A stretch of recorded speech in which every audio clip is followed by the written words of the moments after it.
I was chatting with someone backstage who admitted to me they were feeling a little bit nervous about speaking today, as we all probably are, understandably, right?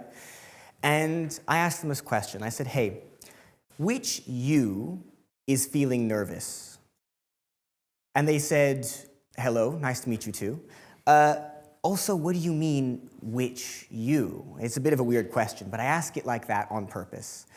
I said, is it the you that is worried about what people are going to think, that's nervous, stressed about what you're going to say, stuff like that? Or is it the you that knows you're coming out here to deliver for a purpose, a voice of wisdom and guidance within? Of course, the nerves come from that first voice, and with that second voice, we agreed that the nerves get replaced with lots of good feelings instead. Today, I want to introduce you to this second you within you. They are invisible to the naked eye, so they often get ignored.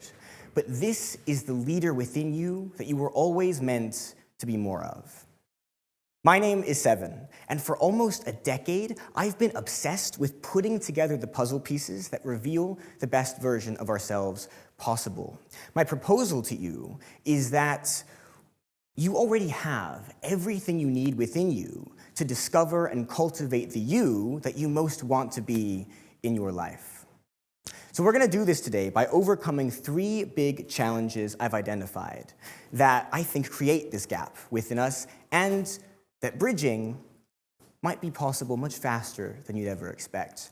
To get us started today, I'm going to need your help with something.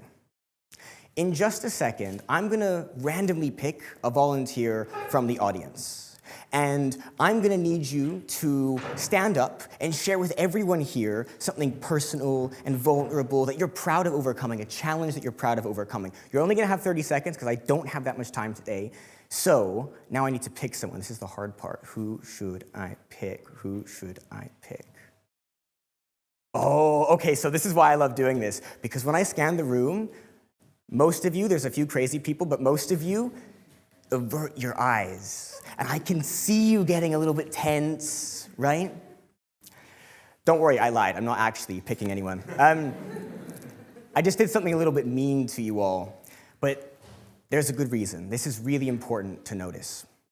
The first challenge we're going to discuss today is restlessness.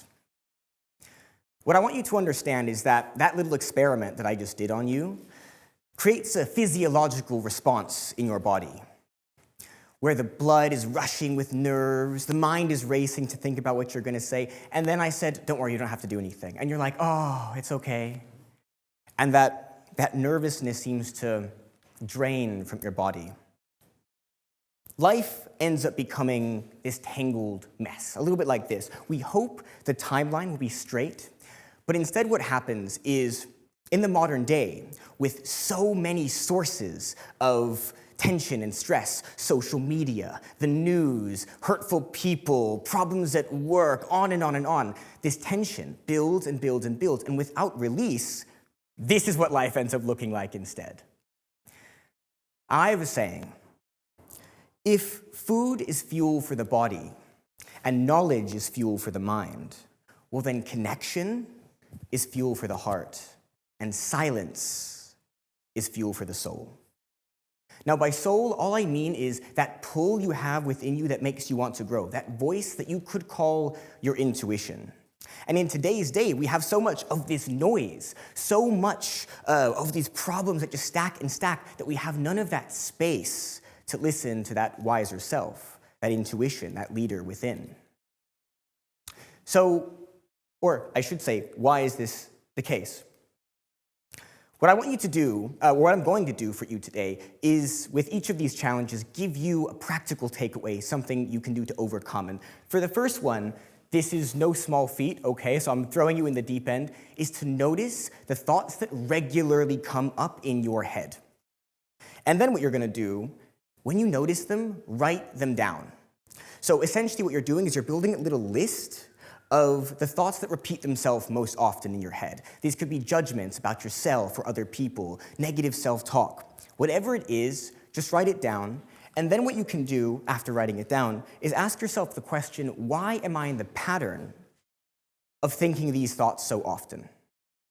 Now, the answer to that second question is probably going to be about one of two things. Either what you're letting in, such as through all that social media, all that noise, or how you process what you let in. If you're habitually in a state of fear or negative self-doubt, self-talk, then whatever comes in, you're going to process in that way. So notice these thoughts, make this list, don't judge those thoughts.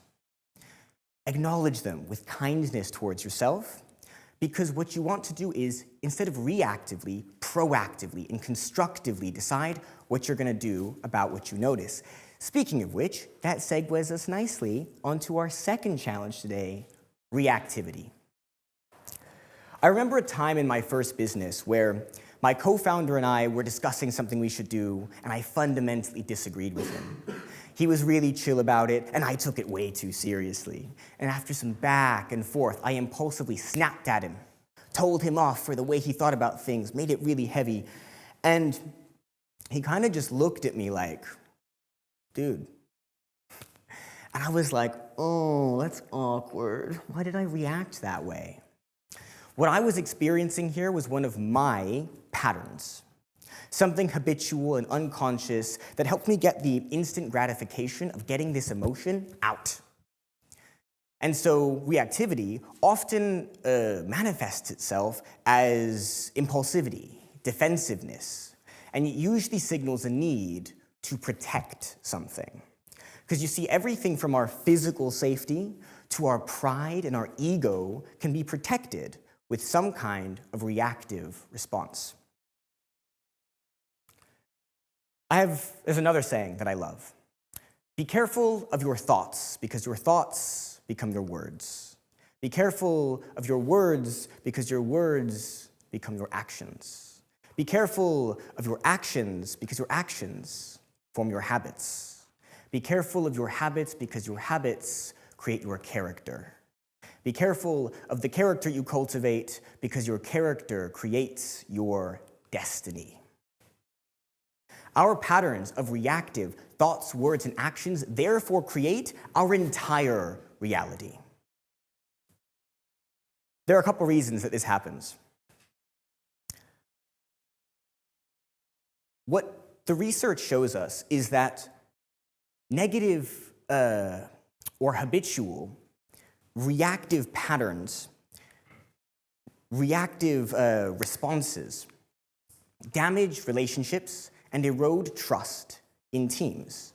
But that pausing before you react actually creates deeper levels of trust and better decision-making instead. Mindfulness practices tell us something very similar, to pause before reacting so that you can respond with intention instead. So maybe you're noticing a theme here, which is that our goal is to pause instead of acting on autopilot so that we can respond with intention instead. We're lucky. We as human beings, we have a choice. We have the mental capacity, the awareness to choose between proactivity and reactivity. So for this one, I'm going to give you a few new bullet points. This is more of a task than it is questions to ask yourself. What you first want to do is catch yourself being reactive. Similar to last time, in the moment, catch it, and then ask yourself a few questions. Why am I responding this way? Is this how I want to respond? How do I want to respond instead? Noticing these things allows you to build up the ability to, instead of impulsively, to, I think the right word is enjoy what you're experiencing. Because we get into the habit of judging ourselves, to think negatively about these things that come up. But if instead, when you catch yourself like this, you interrupt the pattern, and because you're interrupting it, you're no longer trapped in it. And then you can enjoy what you've experienced and decide what to do next instead. Again, more consciously. On to our third and final challenge, resistance. Specifically, resisting changes or challenges in our lives that push us to change. I want you to tattoo something into your brain. Life is change. Think about it. The cycle of life, evolution, the expansion of the universe. Everything that is life is changing all around us all the time. And here's a question for you. What happens if it doesn't, if life isn't in flow? If you're like me and you like hiking, you'll see out in the wilderness sometimes like a small pool of stagnant water. Or actually the canals here in London are a lot like this, where the water is kind of a funny color. And there's some moss growing, there are some suspect bubbles floating around, right? You probably don't want to drink that water, because when it stagnates, it becomes poisonous. And we humans are not so different. In other words, if change is life, then stagnation is death. I'm sorry if that sounds harsh or heavy, but the point is that often in life, we start a slow decline much earlier than we could, simply because we choose to stagnate. We allow this because it's easier than overcoming fear and attachment to comfort, things that keep us liking the way we are now, okay? Neuroscience shows us that people perceive uncertainty as a threat, so that's something we want to avoid habitually. We also know that we can get comfortable in the life and circumstances we know, right? We all know someone who, they're not really enjoying their life, but they stay in the same job because it's easy, it's comfortable. These are the kind of things that resistance helps us avoid. Your final exercise for today, your final set of questions. And this is something you'll need some quiet alone time to yourself to really reflect on personally. What change, feeling, calling, or desire do I most deeply want to explore, and why haven't I?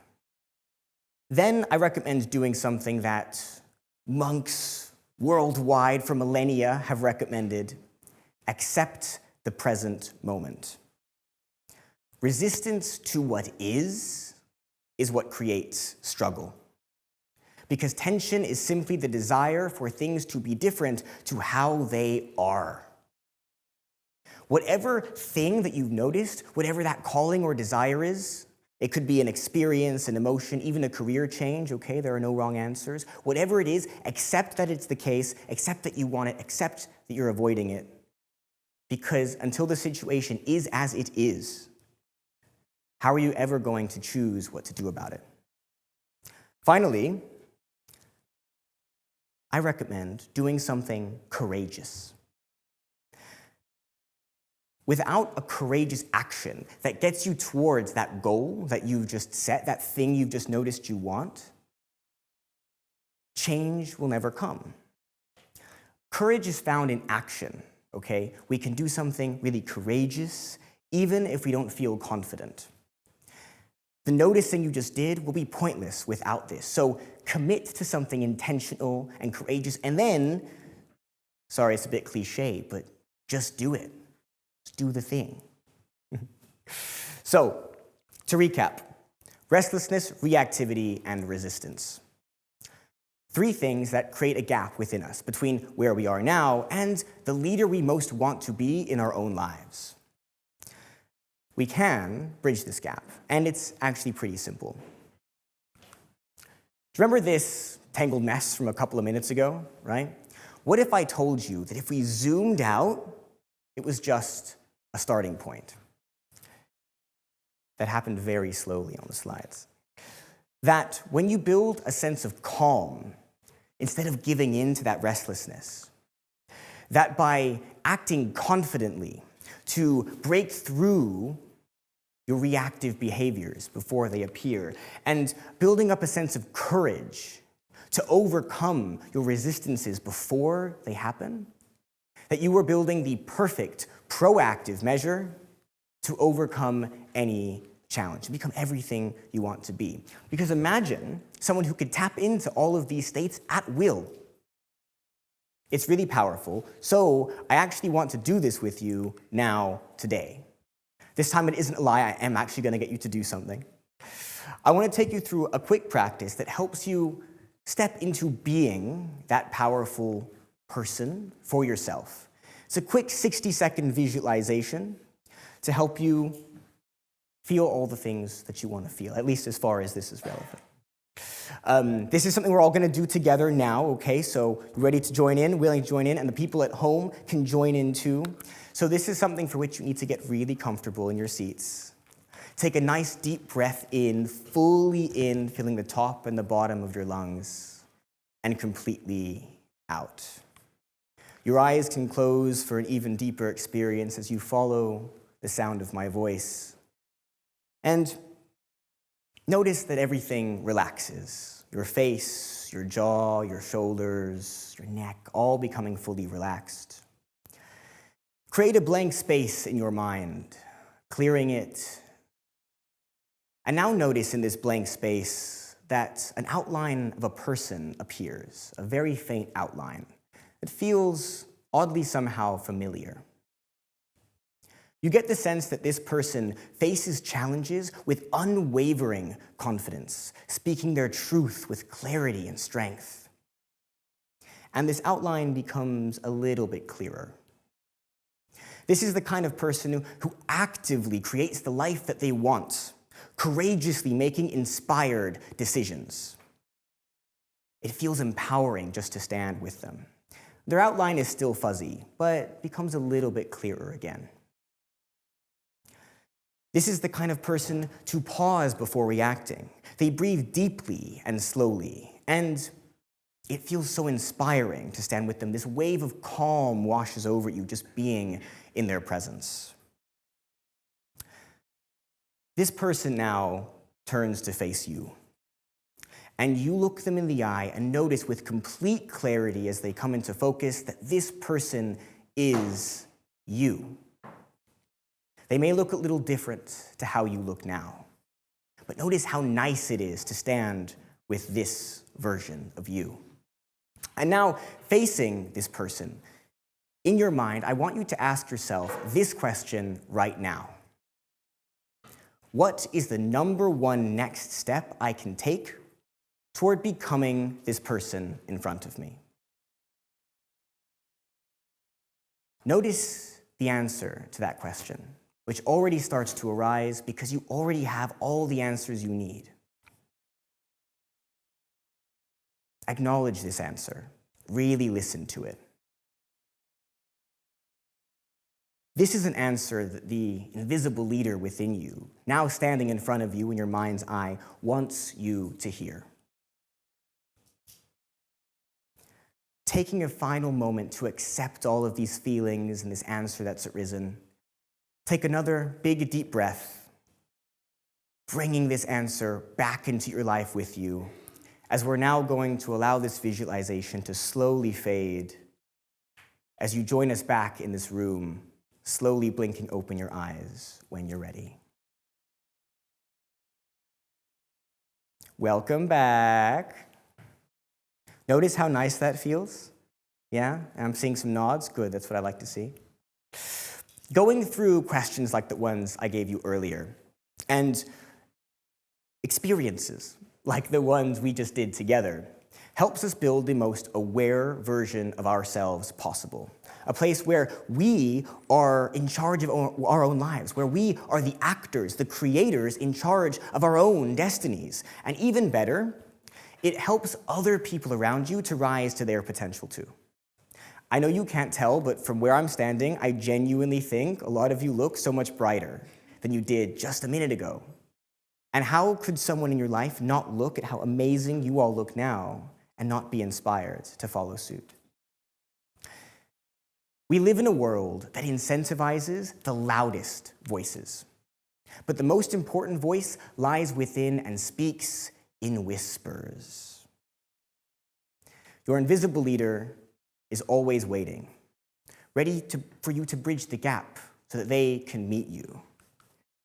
The real question is, are you ready to meet them?